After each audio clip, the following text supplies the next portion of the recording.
Que a graça, a paz e a misericórdia do nosso Deus e Senhor Jesus Cristo esteja com todos nós.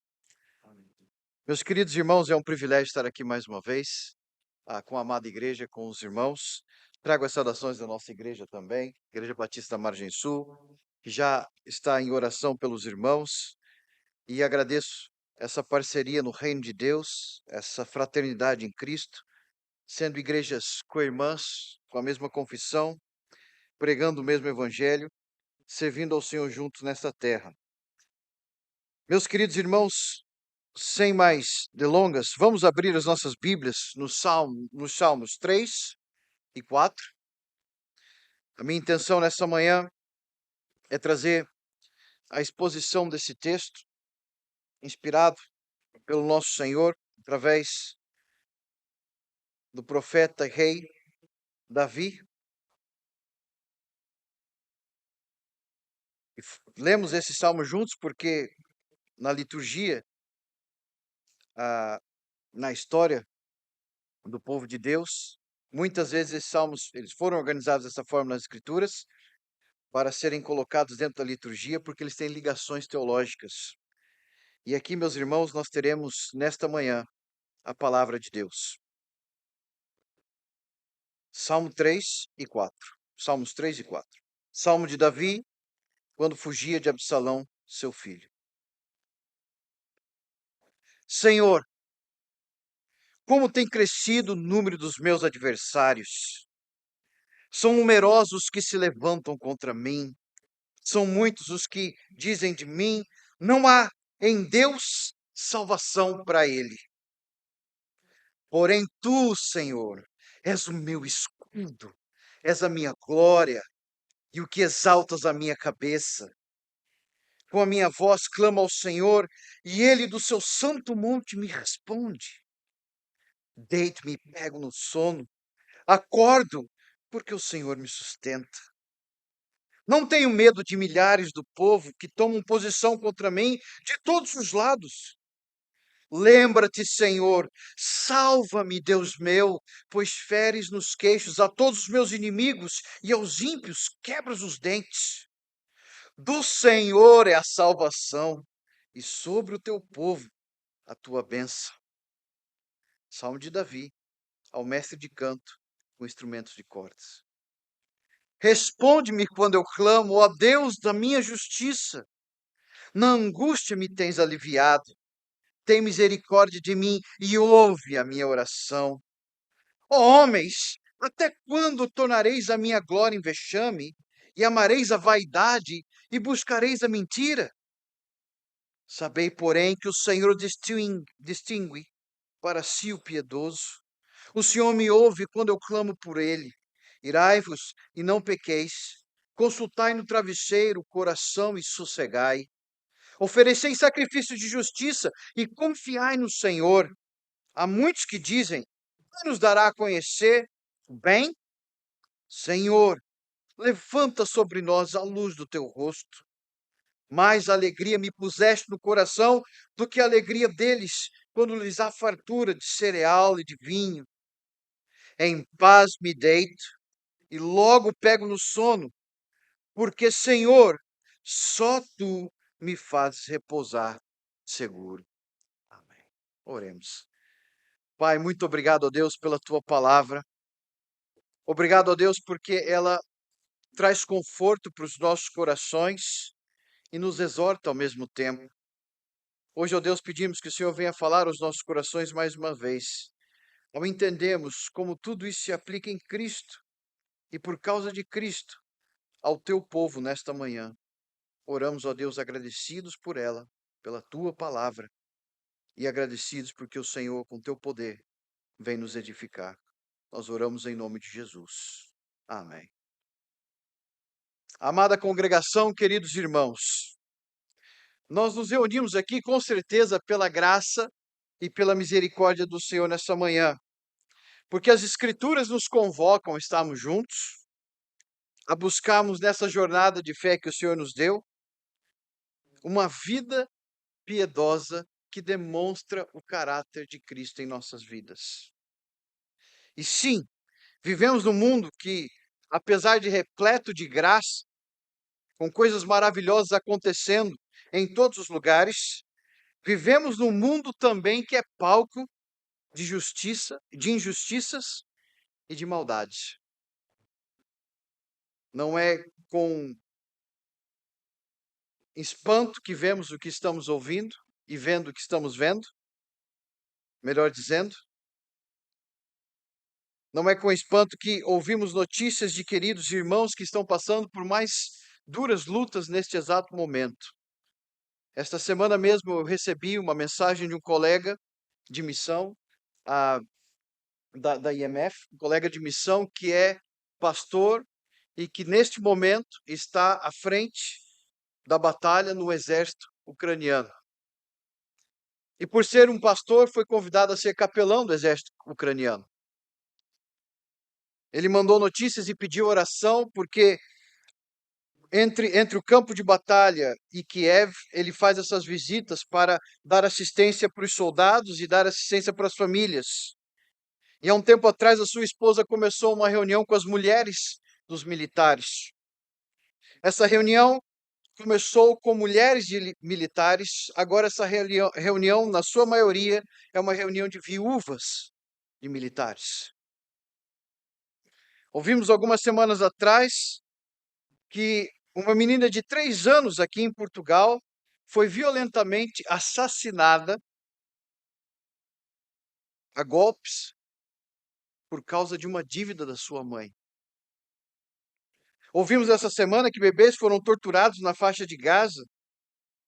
E essas coisas nos parecem distantes, mas ao mesmo tempo tão perto de nós. Esse texto, mais uma vez, nos faz entender que nesse mundo, sim, há mazelas incontáveis. Ao mesmo tempo ao mesmo tempo que pensamos que ao reconhecermos a salvação e a obra do Senhor em nossas vidas, nós encontramos sim, no meio de tudo isso, de todas essas mazelas, um descanso sobrenatural que vem do majestoso Deus, que nos dá uma providência divina, não somente para a nossa salvação em Cristo, mas para a nossa vida. Ao deitarmos e levantarmos, nós temos a certeza, no meio de tudo isso, Cristo está conosco. Cristo está conosco. E é com essa resiliência e esperança que aparece nesse texto, na vida do rei Davi, como sombra da pessoa de Cristo, que nós cristãos somos chamados a viver e descansar. Por isso, meus queridos irmãos, eu gostaria que nós pensássemos na maneira como Deus estruturou essa mensagem para o dia a dia, para as nossas vidas. Logo no começo, Davi declara que os seus adversários têm aumentado e eles proclamam desesperança. Nós encontramos isso logo nos primeiros versículos, porque os inimigos vão dizer: não há salvação para ele. Ora, as traições, as adversidades são um aspecto inescapável da existência humana. Davi não foi exceção. Pelo contrário, no auge da sua vida, talvez nós encontramos um homem que, ao passar por lutas e tribulações para chegar no reino, no seu trono, quando nós olhamos a história de Davi, pensamos, agora ele vai descansar, ele vai usufruir do reinado, e de repente as coisas mais absurdas acontecem dentro da sua casa. O seu próprio filho se levanta contra ele. E nós, leitores dos livros de 1º e 2º Samuel, já estávamos esperando alguma coisa. Por quê? Por causa dos problemas que Davi, de alguma forma, estava não observando.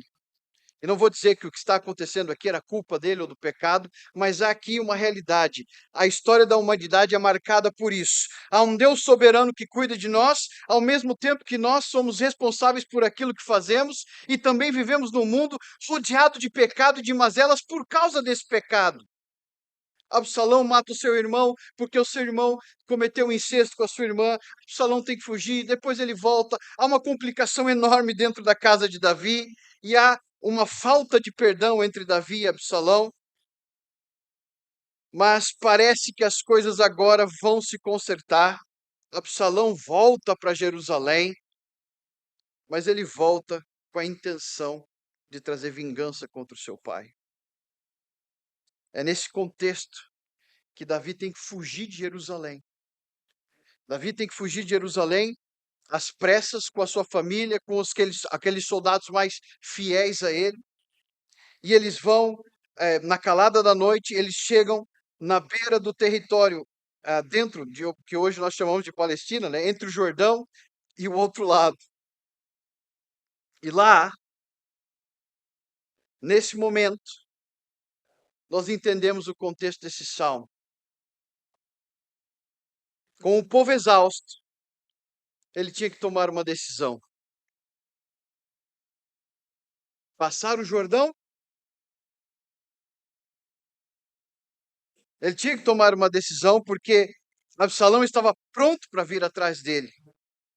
Estava com ele Uzai, uma das pessoas mais fiéis a Davi. Aitofel, que era o seu grande conselheiro, está do lado de Absalão. E todos eles não sem causa, a rebeldia, mas não sem causa, de uma certa forma, por causa da negligência contra o pecado, contra a justiça. Havia injustiças internas e externas nessa história, e não é fácil nós discernirmos ou administrarmos sem colocarmos o nosso coração nessa situação e entender que nós somos pecadores, tanto quanto os personagens bíblicos. No entanto, Davi, ali no Jordão, tinha que tomar uma decisão. Seria mais fácil atravessar o Jordão, seria muito perigoso dormir do lado de cá. E o texto nos diz, em 2 Samuel 16, no versículo 14, que as pessoas estavam exaustas e Davi decidiu dormir. E aqui nós encontramos no Salmo a grande declaração: eu me deito e durmo.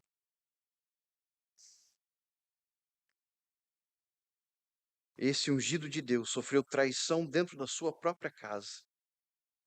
Não tinha um exército para se defender. Tinha todas as razões para se desesperar e mesmo exausto atravessar o Rio Jordão. Mas ele decidiu dormir e descansar. Mesmo quando seus inimigos proclamam que não há salvação para ele. É nesse momento que Davi vai dizer: mas tu, Senhor, é o meu escudo. Tu, Senhor, é a minha glória. É o Senhor que exalta a minha cabeça. Davi declara nesse momento que ele clama ao Senhor. Não é à toa que ele deita e dorme, porque ele sabe que ele entregou ao Senhor as suas mazelas, ele entregou ao Senhor as suas lutas, ele clama ao Senhor e ele declara o seguinte: o Senhor do seu santo templo ouve a minha oração. Sim, eu sou pecador, eu estou no meio das minhas mazelas, responsável pelas coisas que cometi, e mesmo assim, no auge da minha insensatez, do meu pecado e mais, da minha própria exaustão, eu clamo ao Senhor e Ele me ouve. É nesse contexto que ele fala, então, eu deito e pego no sono. Por quê? O Senhor me sustenta. O Senhor me sustenta mesmo quando os meus inimigos declaram que não há salvação. Lembram-se de Simei? Era tio de Saul. E quando Davi estava se afastando de Jerusalém, ele passa pela terra de Simei, chegando já ao Jordão, melhor dizendo. E Simei amaldiçoa Davi. Os seus soldados querem matar Simei. E Davi fala: não, não, não. O Senhor vai resolver isso. Davi não é um homem cheio de justiça própria que diz: não, esse homem tem que morrer porque ele proclamou isso. Ele diz: se o Senhor tiver que lidar comigo em relação a isso, o Senhor vai lidar comigo. Davi já conhecia a história. Deus lidou com Saul, não foi ele. E agora Absalão se levanta contra ele e Deus vai lidar também com Absalão. Deus vai lidar com Simei. Deus vai lidar com todos aqueles que se levantam contra o ungido do Senhor. naquele contexto. E nós vemos isso, se você quiser ler em casa, você pode ler a história toda em 2 Samuel 16, de 5 a 14, especificamente esse episódio em que Simei amaldiçoa. Ele declara: é agora que você vai pagar tudo que você fez contra a casa de Saul. No entanto, meus irmãos, mesmo quando os homens declaram que não há salvação para o povo de Deus, há sempre a resposta da oração e da fé que nós vemos nesse texto. Os Salmos 3 e 4 são cânticos de confiança num Deus que nos mostra que está conosco, mesmo quando estamos cercados de adversários. E muito mais, nós podemos descansar no Senhor por causa da nossa confiança inabalável no próprio Deus. É isso que nós encontramos nos versículos 3 e 4. E isso que nós vamos encontrar ainda mais nos versículos 6, porque no meio da adversidade há uma satisfação em Deus que não pode ser comparada com as coisas ou com as alegrias desta vida. Ao mesmo tempo que o Salmo, no começo, declara que os inimigos declaram que não há salvação para Davi, no versículo 8, a resposta da fé é esta. E esta é a resposta última de toda a provisão de Deus para as nossas vidas. Do Senhor é salvação. Do Senhor é a salvação. Nós vemos essa frase no Antigo Testamento, no Novo Testamento, nós vemos essa frase diante do trono de Deus em Apocalipse. Ao Senhor pertence a salvação. É óbvio, meus irmãos, que os salmos foram inspirados por Deus e Deus usou o seu povo para ajuntar os salmos nesta ordem, para meditarmos essas coisas de maneira conjunta. E mais uma vez, porque do Senhor é a salvação, nós vemos nos primeiros versículos do capítulo 4, justamente porque o Senhor é a salvação, é que nós clamamos ao Senhor. Não há respostas para as nossas mazelas na nossa própria justiça. Não há resposta para as nossas mazelas na maneira em que nós enfrentamos os nossos problemas ou até mesmo os nossos protocolos culturais, ou respostas que são simplesmente uma reprodução dos nossos planos e também das nossas artimanhas para enganarmos uns aos outros de acordo com os desejos do nosso coração. Pelo contrário, quando nós dobramos os joelhos diante de Deus, todos nós que somos parte do seu povo, com certeza chegamos diante de Deus completamente dependentes de Deus, declarando que a salvação é dele, sim, e nós clamamos por um Deus que, segundo a sua misericórdia, nos traz a nossa justiça e também nos alivia. Olha como o texto nos traz essa verdade no versículo 1 do capítulo 4. O Senhor me tem aliviado, tem misericórdia de mim e ouve a minha oração. Nesse contexto que Davi passa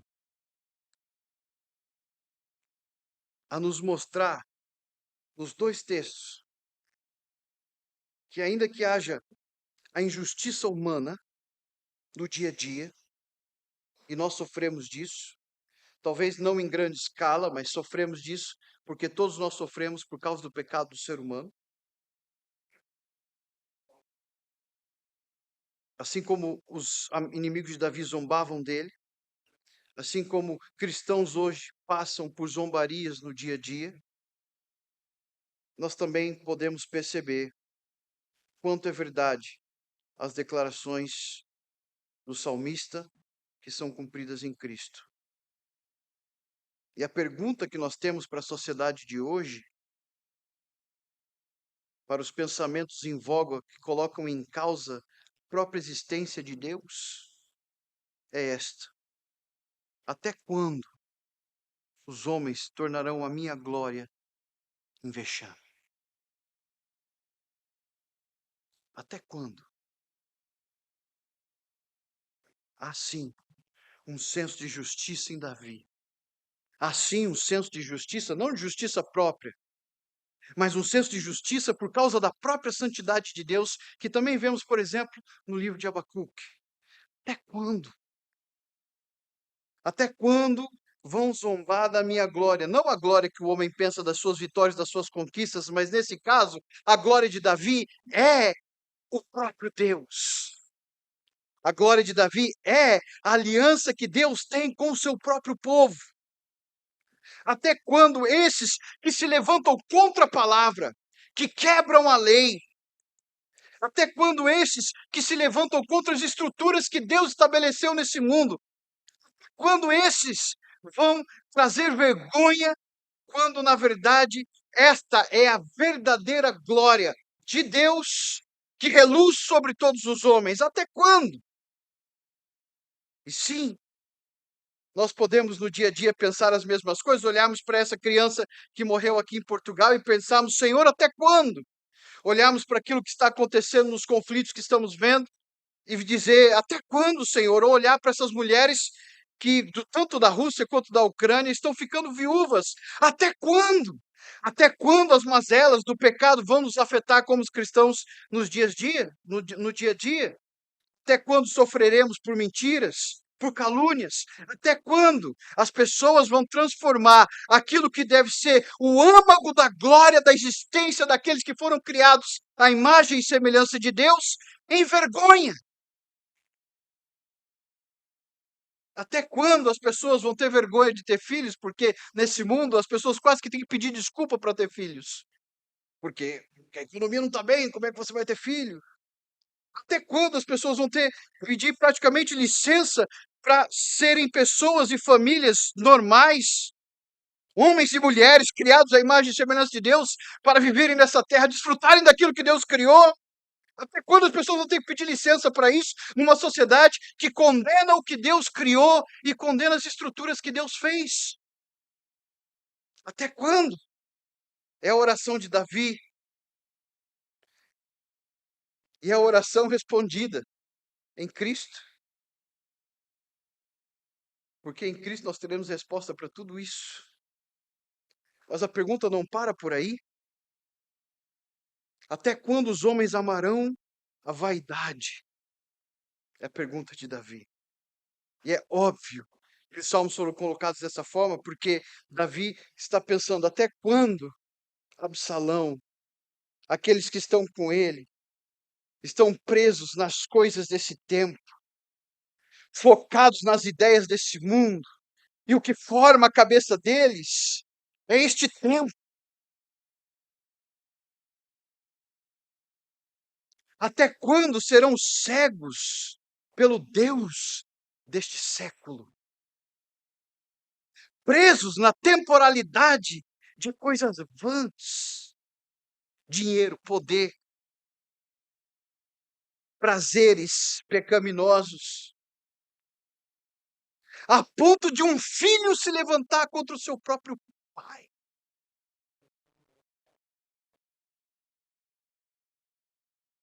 Até quando, Absalão, amarás a vaidade?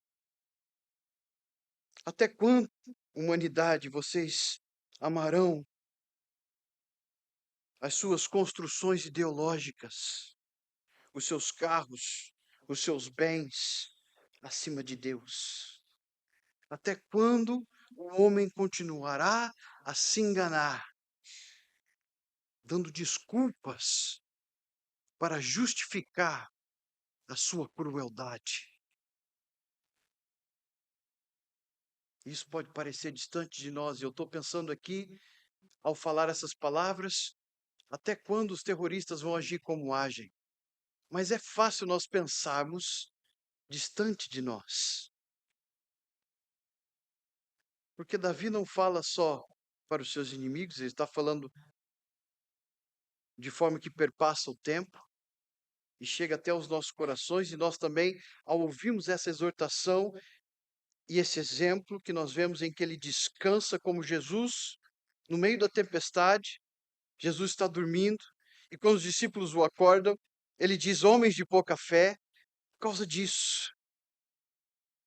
No meio de tudo isso, Deus é soberano e ele descansa.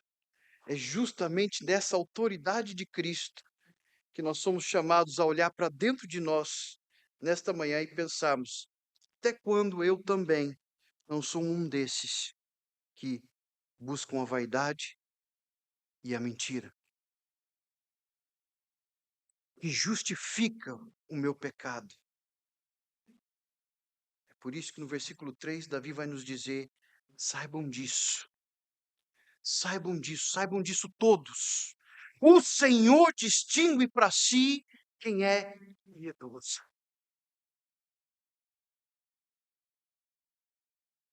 O Senhor distingue para si quem é piedoso. E você pode perguntar, mas como é que nós sabemos quem é e que não é piedoso? Nesse texto eu posso começar com uma resposta. Os piedosos são aqueles que no meio de tudo isso clamam a Deus e falam: Senhor, socorro, ajuda-me. Eu não posso, eu não vivo, eu não sei existir sem a tua presença, sem a tua misericórdia. Esse é o piedoso. Os insensatos são esses que constantemente justificam a sua existência com as suas próprias ideologias. Ah, eu penso que é assim, eu penso que é assado, eu penso que o universo funciona dessa forma. Esses, com certeza amam a mentira porque acabam por amar as suas próprias mentiras dentro do seu próprio coração. Mas aquele que se dobra diante de Deus e clama a misericórdia do Senhor, esses são aqueles que Deus distingue como piedosos, porque o Espírito trabalha no coração deles para que isso aconteça. Somente os salvos realmente vão dizer: Senhor, tem misericórdia de mim. Senhor, me ajuda. Senhor, há um filho contra mim, vindo com o seu próprio exército. Eu não sei o que fazer, mas eu vou me deitar e eu vou descansar, porque eu sei quem me sustenta. Não sou eu, é o Senhor. Sim, indubitavelmente, há um abismo entre a injustiça humana e a provisão divina, no sentido de que os homens da injustiça humana perecem neles mesmos. E os homens de Deus, ainda que sofram nessa vida, em Cristo, recebem toda a provisão que eles precisam para essa vida e eternamente. É por isso que Davi nos chama a nós irarmos e não pecarmos. E Paulo vai usar esse texto no Novo Testamento. Baseado no Evangelho, nós podemos sair da ira, da lamentação e caminharmos na graça, oferecermos sacrifício de justiça e confiarmos no Senhor. No versículo 6, o apóstolo Paulo continua a dizer que muitos nos dizem conhecer o bem. Muita gente diz conhecer o bem. É normal nós conversarmos com as pessoas no dia a dia e percebemos isso. A maioria das pessoas que nós conhecemos acham que são boas. Quando nós evangelizamos uma pessoa, a maioria delas pensam que não precisam de Deus. Sou uma pessoa boa, eu pago as minhas contas, eu sou fiel, eu pago os meus impostos, eu não falo mal de ninguém, nunca matei ninguém. A maioria das pessoas dizem e declaram conhecer o bem. Mas dentro do texto nós percebemos que são esses que amam a sua própria vaidade. Se nós entendemos a história de Absalão, havia no coração dele um senso de que ele era mais importante do que os outros,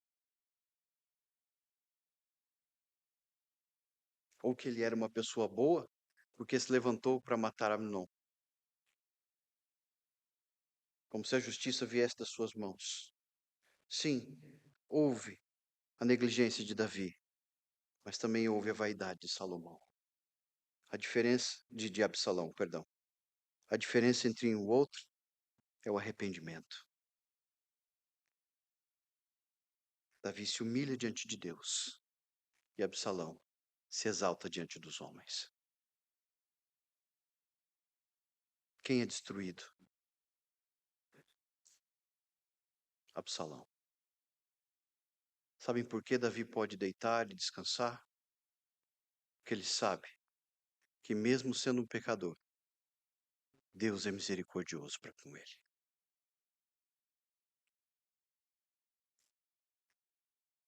A alegria de Davi não está em nada que esse mundo pode prover. Olha o que ele diz no versículo 7. A alegria que o Senhor me pôs no coração é muito maior que a alegria deles. A alegria deles está ligada à provisão, cereal, vinho. Mas a alegria da provisão de Deus é mais do que cereais e vinhos. A alegria da provisão de Deus não enche só o nosso estômago. A alegria da provisão de Deus enche os nossos corações. E assim, nós entendemos. Em paz me deito e logo pego no sono, porque o Senhor me faz repousar seguro.